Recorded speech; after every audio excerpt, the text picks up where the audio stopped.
अस्सलाम वालेकुम स्टूडेंट्स। आज हम डिस्कस करते हैं अपना unit number 1 matrices for class 9th। Introduction. The word matrices is plural of the word matrix. हमारे पास जो वर्ड मैट्रिसेस है ये प्लूरल फॉर्म है मैट्रिक्स की। The term matrix was first introduce by mathematician Arthur Cayley in 1860। जो हमने term word या टर्म यूज़ की है मैट्रिक्स की, ये सबसे पहले इंट्रोड्यूस किया है एक मैथमेटिशियन ने जिसका नाम था ऑर्थर सेले 1860 में। डेफिनेशन की बात करते हैं। Matrix is a rectangular arrangement of real number enclosed in square bracket. Matrix हमारे पास एक रेक्टेंगुलर या स्क्वायर अरेंजमेंट है रियल नंबर्स की, जो किसके अंदर क्लोज होंगे, स्क्वायर ब्रैकेट के अंदर क्लोज्ड होंगे। मैं सबसे पहले आपको एग्जांपल दे देती हूँ मैट्रिक्स की। जैसे कि यहाँ पे मैं एलिमेंट्स लूँ,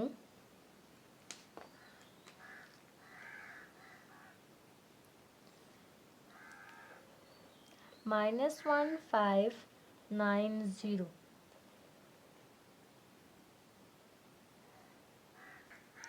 तो ये जो -1950 ये मैंने रियल नंबर्स लिए और इनकी अरेंजमेंट अगर आप देखें तो एक स्क्वायर अरेंजमेंट है और किसके अंदर क्लोज्ड है, एक स्क्वायर ब्रैकेट के अंदर क्लोज्ड है। तो ये क्या है, एक मेरा मैट्रिक्स। क्या है, मैट्रिक्स। इसी तरह मैं एक और मैट्रिक्स उठाती हूँ। जैसे कि मैं लूँ 2 3 5 7 9 8। तो ये भी मेरा एक मैट्रिक्स है, लेकिन इसकी अगर आप शेप की बात करें तो ये रेक्टेंगुलर मैट्रिक्स है। लेकिन हम डिस्कस करेंगे अपनी नेक्स्ट वीडियो में टाइप ऑफ मैट्रिसेस, तो उसमें हम डील करेंगे। लेकिन अभी के लिए सिर्फ यही है कि ये फॉलो कर रहा है मैट्रिक्स के रूल्स को। तो ये मेरे पास क्या है, एक मैट्रिक्स है। इसी तरह अगर मैं एक और एलिमेंट नंबर्स लेती हूँ, जैसे कि मैं नंबर्स लूँ 5 9 0 3 2 1। क्या ये मेरे पास मैट्रिक्स है? नहीं। क्यों नहीं है?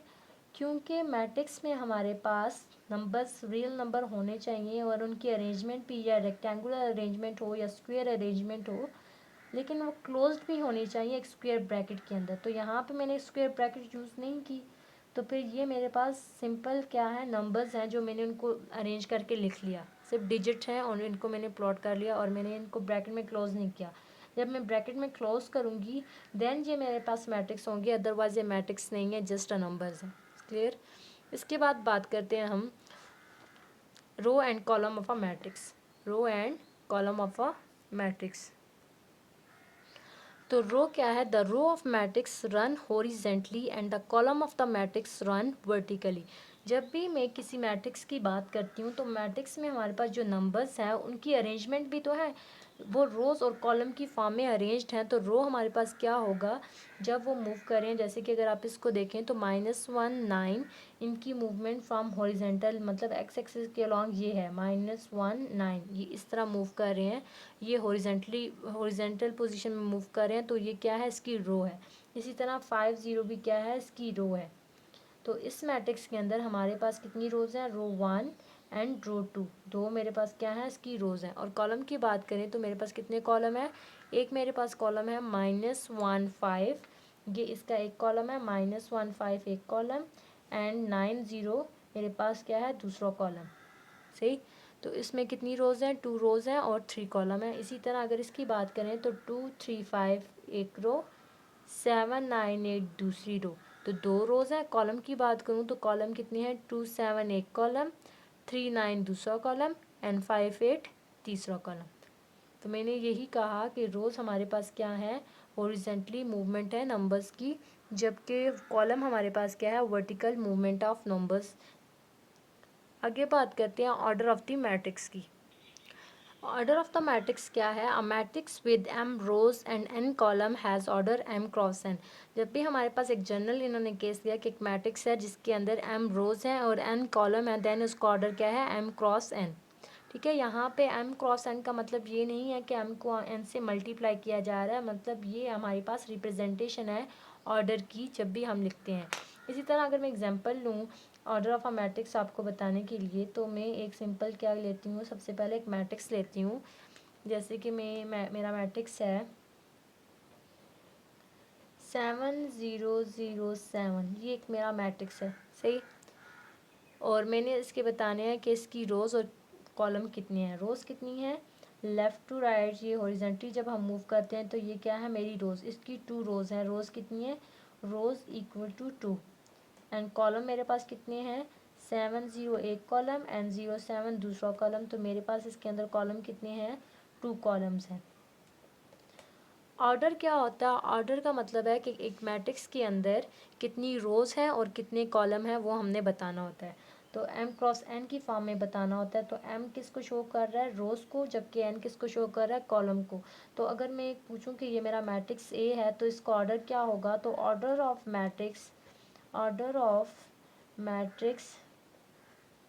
A equal to m cross n, m for rows and n for column. तो रोज कितनी है 2 एंड क्रॉस कॉलम कितने हैं 2, तो 2 क्रॉस 2 इसका क्या है ऑर्डर है, या इसको मैं ऐसे भी लिख सकती हूँ 2/2। क्लियर। दूसरी एक और एग्जांपल ले लेते हैं, जैसे कि अगर मैं लूँ एक रेक्टेंगुलर मैट्रिक्स ले लेती हूँ -7 6 2 3 9 5। ये मेरे पास एक रेक्टेंगुलर मैट्रिक्स है जिसकी रोज़ और कॉलम नहीं इक्वल। तो अगर मैं इसके रोज़ की बात करूँ तो मेरे पास इसकी रोज़ कितनी आएंगी, रोज़ मैंने क्या कहा आपको, लेफ़्ट टू राइट मूवमेंट या हॉरिजेंटल मूवमेंट क्या है हमारे पास रोज़। तो -7 6 0 6 2 सॉरी ये एक रो एंड 3 9 5 ये मेरे पास दूसरी रो। तो रोज़ कितनी है मेरे पास 2। कॉलम की बात करें तो मेरे पास कितने कॉलम है इसके, -7 3 एक कॉलम, 6 9 दूसरा कॉलम एंड 2 5 तीसरा कॉलम। तो ये मेरे पास क्या है इसके कॉलम है। तो नंबर ऑफ कॉलम्स मेरे पास कितने हैं 3।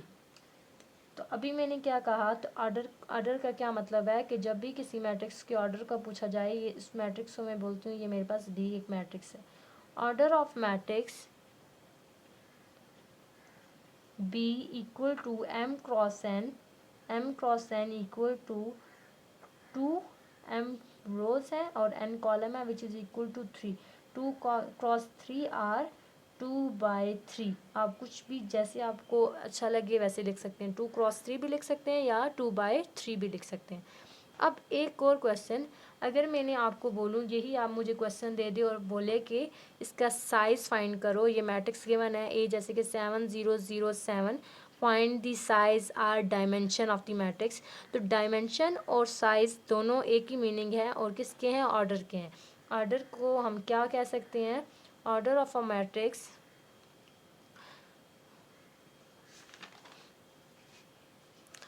क्या मैं लिखूँगी, ऑर्डर ऑफ मैट्रिक्स, ये इम्पॉर्टेंट पॉइंट है ध्यान में रखिएगा, ऑर्डर ऑफ मैट्रिक्स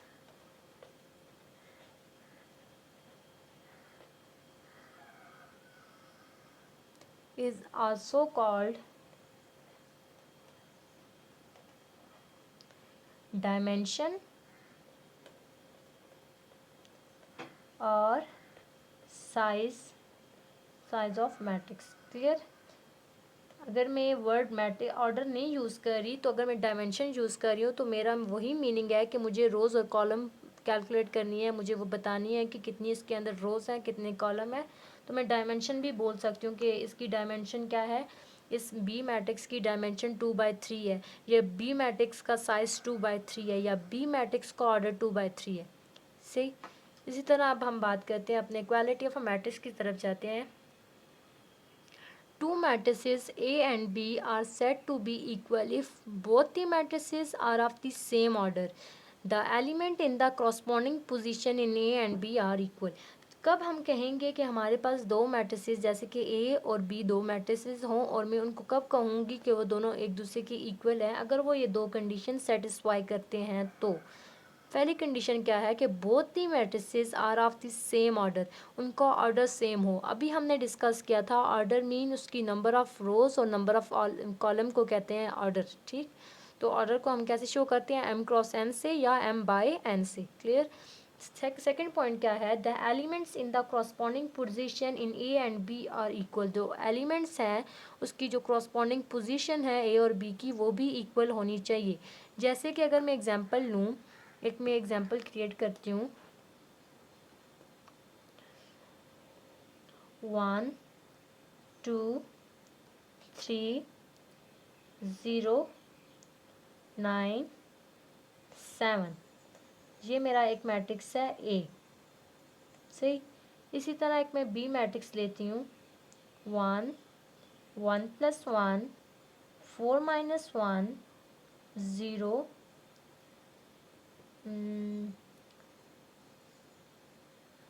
9 एंड 8 - 1, सही।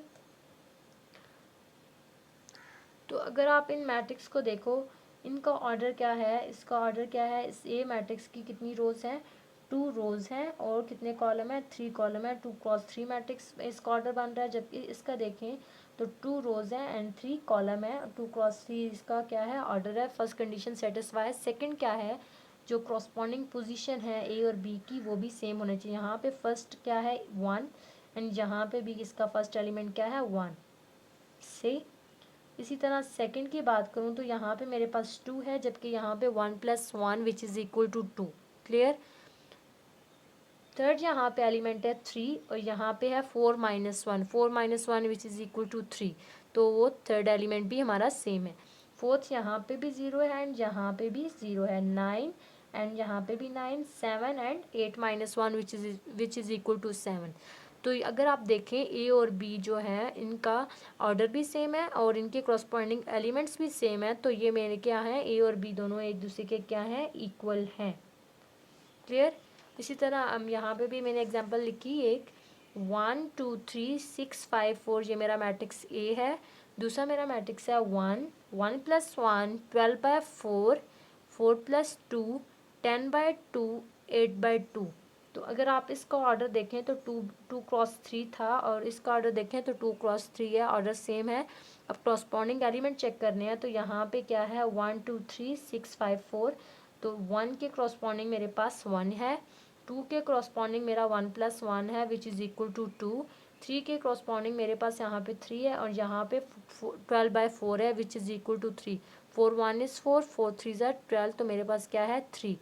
सेकंड यहाँ पे सेकंड रो में मेरा फर्स्ट एलिमेंट है 6, यहाँ पे 4 + 2 which is equal to 6 and second मेरे पास यहाँ एलिमेंट है 5 और यहाँ पे 10/2 which is equal to 5। Third मेरे पास यहाँ पे एलिमेंट है 4 और यहाँ पे मेरे पास क्या है 8/2 विच इज़ इक्वल टू 4। तो ए और बी दोनों मैट्रिक्स मेरे पास क्या है, इक्वल। यहाँ पे भी ए और बी मेरे पास मैट्रिक्स क्या है, एक दूसरे के इक्वल। अब हम एक्सरसाइज की तरफ जाते हैं। एक्सरसाइज 1.1 स्टार्ट करेंगे। एक्सरसाइज अगर आप देखें तो एक्सरसाइज 1.1 क्वेश्चन नंबर 1 है, which of the following are square and which are rectangular matrix. कि हमारे पास ये क्वेश्चन नंबर 1 के 6 पार्ट्स हैं और हमने देखना है कौन सा मैट्रिक्स मेरे पास स्क्वायर है और कौन सा रेक्टेंगल मैट्रिक्स है।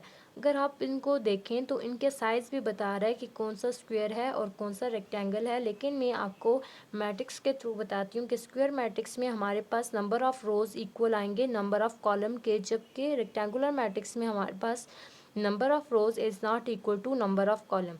तो इसी तरह अगर आप फर्स्ट जो मेरे पास मैट्रिक्स है वो देखें, ए इक्वल टू 2 3 एंड 0 5, इसके एलिमेंट्स हमारे पास हैं 2 3 0 5। तो ये एक स्क्वायर मैट्रिक्स है क्योंकि इसके पास 2 रोज़ हैं और 2 कॉलम है, तो मैंने यहाँ पे शो कर दिया as for squares. And B अगर मैट्रिक्स देखें तो 6 3 -1 ये एक रो एंड 1 5 2 ये दूसरी रो, और कॉलम देखें तो 6 1 एक कॉलम, 3 5 दूसरा कॉलम, -1 2 तीसरा कॉलम। तो ये हमारे पास 2 रोज़ 2 क्रॉस 3 मैट्रिक्स बन रहा है, तो इसका क्या है, एक रेक्टेंगुलर मैट्रिक्स है। इसी तरह अगर यहाँ पे आप देखें तो b इक्वल टू -5 एक ही एलिमेंट है एक स्क्वायर ब्रैकेट के अंदर, तो ये इसका ही 1 रो है और 1 ही कॉलम है, तो ये एक स्क्वायर मैट्रिक्स है। क्लियर, आप वो आपसे हो जाएंगे। क्वेश्चन नंबर 2 पे जाते हैं। List the order of the following matrix. हमने इनका लिस्ट करना है कि ऑर्डर ऑफ द जो मैट्रिक्स हमारे पास जो गिवन है इनकी ऑर्डर क्या है वो हमने बताना है। फर्स्ट मैट्रिक्स को अगर देखें तो इसके अंदर 1 2 -1 ये एक रो, 3 4 2 ये दूसरी रो, और कॉलम कितने हैं 1 3 एक कॉलम, 2 4 दूसरा कॉलम, -1 2 तीसरा कॉलम। तो 2 क्रॉस 3 इसका क्या है, ऑर्डर होगा। इसी तरह -4 एक ही एलिमेंट है तो इसकी एक रो और एक ही कॉलम है, 1 क्रॉस 1 इसका ऑर्डर आएगा। इसी तरह मैं फिफ्थ भी बता देती हूँ कि यहाँ पे अगर देखें तो एक रो है 3 एंड 2 3 2 ये मेरे पास एक रो है, जबकि कॉलम मेरे पास क्या है 3 एंड 2 मेरे पास 2 कॉलम है, तो 1 क्रॉस 2 इसका क्या है ऑर्डर होगा। इसी तरह ये जो 6 है इसमें हमारे पास 1 2 3 एक रो, 6 5 9 दूसरी रो, 0 0 0 ये तीसरी रो, और टॉप टू बॉटम जब बात करेंगे 1 6 0 1 column, 2 5 0 second column, 3 9 0 third column, तो 3 क्रॉस 3 इसका ऑर्डर आ जाएगा। क्वेश्चन नंबर 3 की बात करते हैं। If A equal to 3 2 -4 -2 5 0 2 1 5 -3 4 6 give the following elements. तो हमने इनमें से एलिमेंट्स ढूंढने हैं कि A12 क्या है, A23 क्या है, A32 क्या कौन सा एलिमेंट है, और ये हमने फाइंड करने हैं। अब आपने क्या करना है, जब हम ऑर्डर लिखते हैं तो ऑर्डर में हम पहले क्या लिखते हैं, रोज़ लिखते हैं। इसका मतलब है A12 मीन्स के first row and second column. तो इसको अटैम्प्ट करते हैं अपनी कॉपी पे। तो ये मेरे पास मैट्रिक्स है क्या ए, जिसके एलिमेंट्स क्या है -3 2 -1 -2 5 0 2 1 5 -3 4 एंड 6। तो मैंने क्या फाइंड करना है, A12 मैंने फाइंड करना है कि A12 पे कौन सा एलिमेंट्स है। अगर आप जनरल मैट्रिक्स लो तो जनरल मैट्रिक्स हमारे पास क्या है, क्या है 4 रो 4 क्रॉस 3 का मैट्रिक्स कैसे होगा, ऐसे होगा कुछ।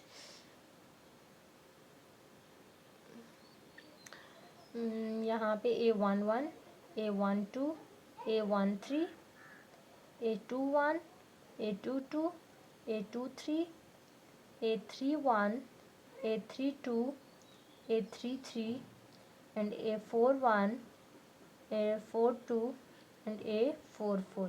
तो ये मेरा एक जनरल केस है जिसमें ये एलिमेंट्स हैं। आप इसके अकॉर्डिंग भी बता सकते हैं, अगर A12 पूछ रहे हैं तो A12 ये एलिमेंट है, इसके अकॉर्डिंग ये एलिमेंट बन रहा है, ठीक है। इसी तरह A23 आप देखें तो A23 ये है, तो इसके अकॉर्डिंग ये एलिमेंट है, तो A23 आपके पास ये एलिमेंट है, सही।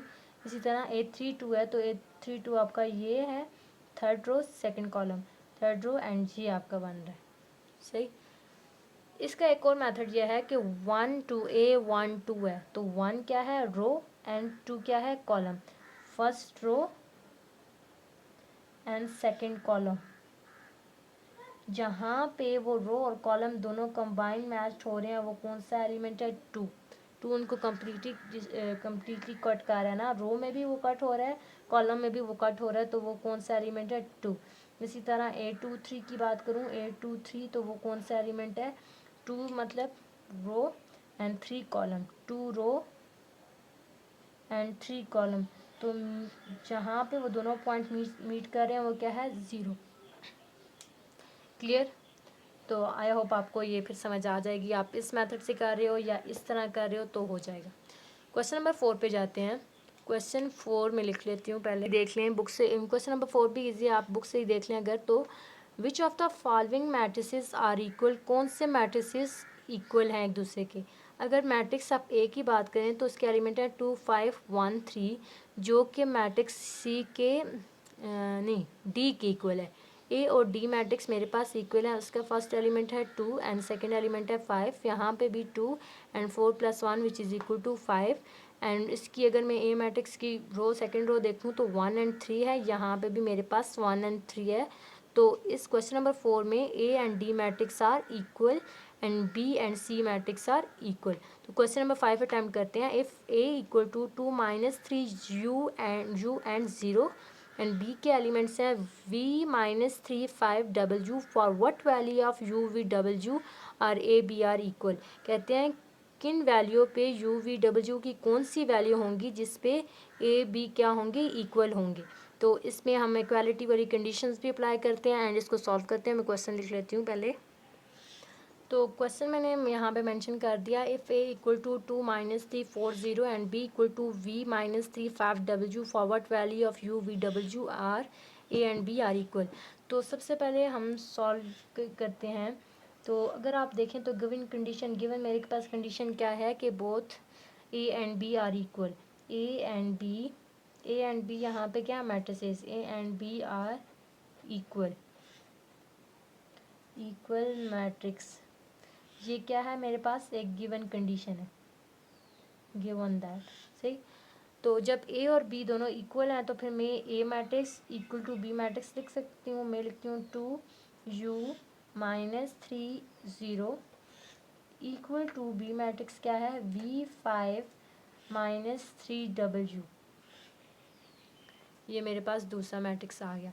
जब दो मैट्रिक्सेस इक्वल होंगे तो वो क्या कंडीशन मतलब फॉलो कंडीशन फॉलो करेंगे, देन वो इक्वल होंगे। फर्स्ट कंडीशन क्या थी हमारे पास कि उनका ऑर्डर सेम होगा।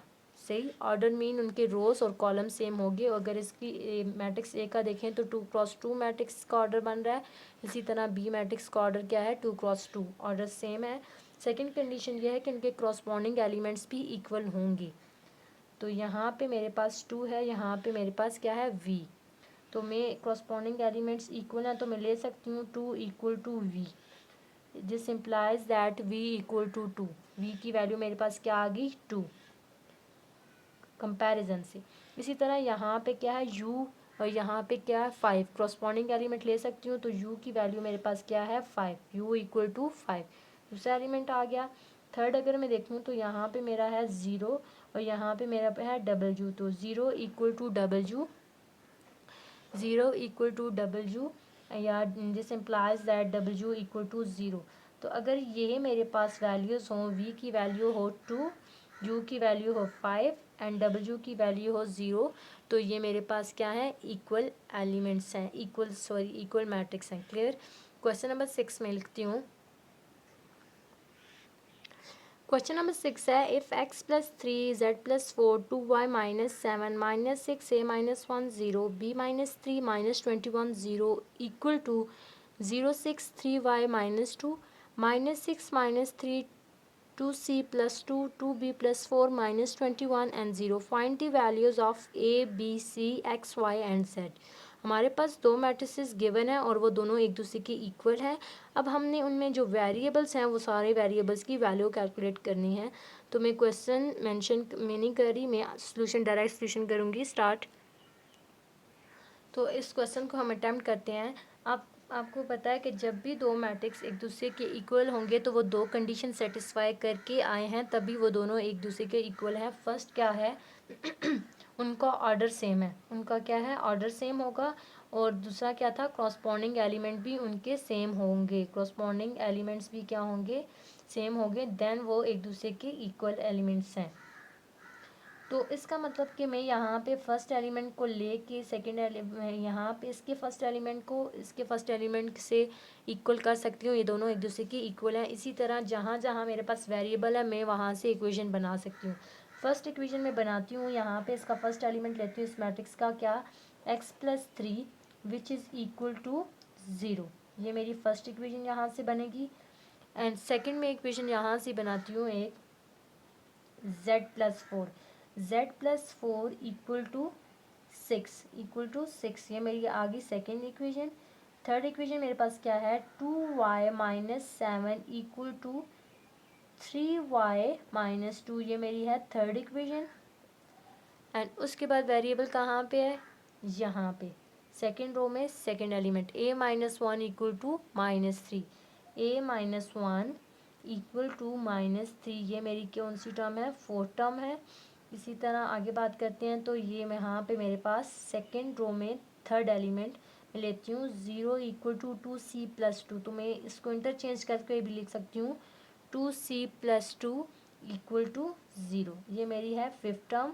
एंड उसके बाद मैं थर्ड कॉलम थर्ड रो में जाती हूँ, b - 3 = 2b + 4 b - 3 = 2b + 4 ये मेरी कौन सी टर्म होगी, सिक्स टर्म होगी।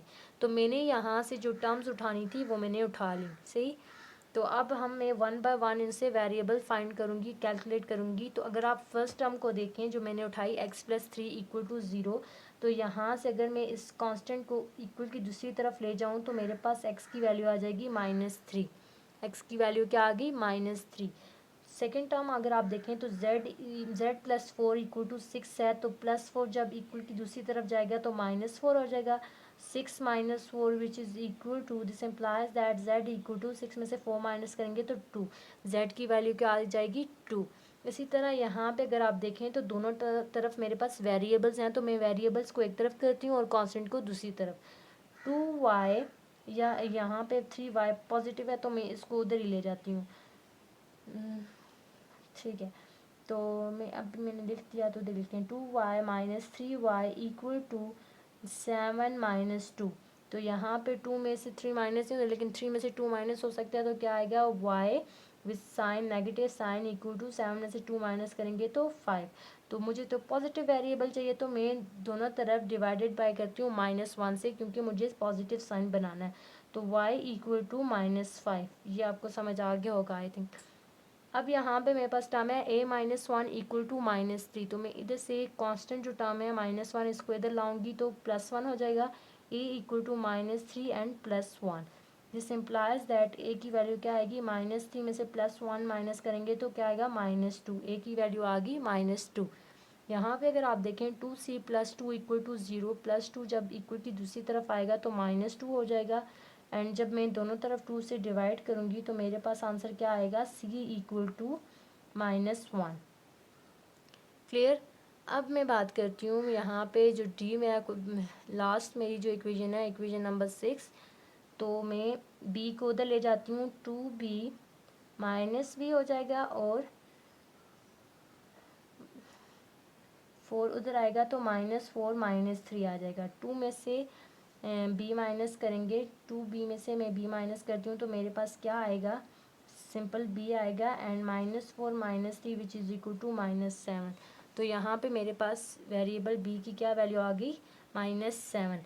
अगर मैं उसमें पुट भी करूँ तो अगर आप इसमें पुट करके देखें तो आपको इक्वेशन इक्वल्स मिलेंगी। ठीक है, अगर मैं इधर लिख लेती हूँ तो मेरे पास a की क्या वैल्यू आई, a की मेरे पास वैल्यू क्या आई, कहाँ पे a आया -2, b की वैल्यू मेरे पास आई -7, c की वैल्यू आई -1, इसी तरह x की वैल्यू मेरे पास आई -3, y की वैल्यू मेरे पास आई -5 एंड z की वैल्यू आई मेरे पास 2। अगर आप यही वैल्यूज़ यूज़ करें जहाँ जहाँ यहाँ पे आपके वेरिएबल थे, इसमें पुट करें और इसको सिंप्लीफाई करें, आपकी इस तरफ के आंसर के इक्वल आएगा। x की वैल्यू है मेरी -3, जब मैं इधर -3 पुट करूँगी, -3 + 3 विच इज़ इक्वल टू 0, तो फर्स्ट एलिमेंट यहाँ पे मेरा फर्स्ट एलिमेंट के इक्वल आ जाएगा। क्लियर।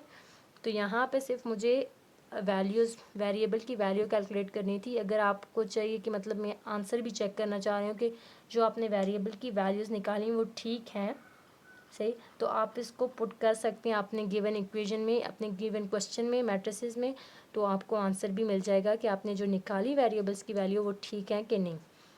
इसी तरह नेक्स्ट लेक्चर में हम डिस्कस करेंगे इसका क्वेश्चन नंबर 7, इस एक्सरसाइज का क्वेश्चन नंबर 7, एंड कोशिश करेंगे कि हम टाइप ऑफ मैट्रिसेस भी डिस्कस कर लें। आई होप आपको समझ आ जाएगी। Thanks for watching my video. Like share and subscribe to my channel. खुदा हाफिज़।